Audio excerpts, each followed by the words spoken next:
L'occupation principale, c'est de faire en sorte que la sécurité du public est maintenue. Le plan d'achat des F-35 continue de piquer du nez.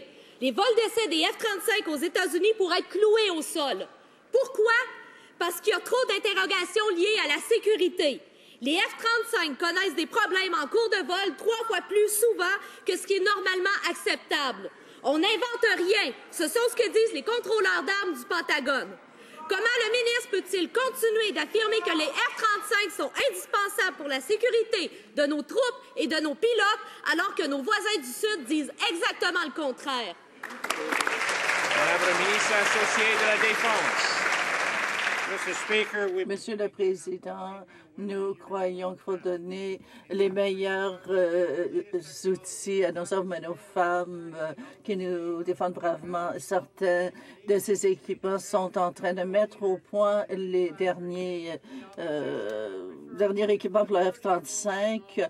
L'opposition préférait qu'on achète une technologie qui date d'il y a 30 ans, plutôt que donner la chance à notre industrie de se mettre à la fine pointe. Il n'est pas étonnant que les Américains suivent l'exemple de l'Australie, de la Grande-Bretagne, des Pays-Bas et du Danemark et commandent moins de F-35 que prévu.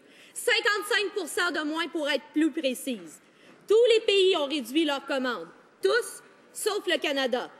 Même devant ces faits, il n'y a que ce gouvernement qui appuie aveuglément le programme des F-35. Un programme qui va nous coûter des milliards et qui est voué à l'échec.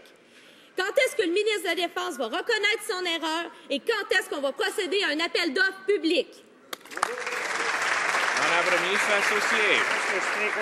Monsieur le Président, les ceux qui sont aveugles et ceux qui refusent de voir la vérité, soyons clairs sur les choix possibles. Le gouvernement a décidé que nos hommes et femmes en uniforme ont besoin de la meilleure technologie disponible pour faire leur travail en toute sécurité. Nous le faisons de manière à donner l'industrie canadienne accès à des milliards de dollars de contrats qui vont créer des milliers d'emplois.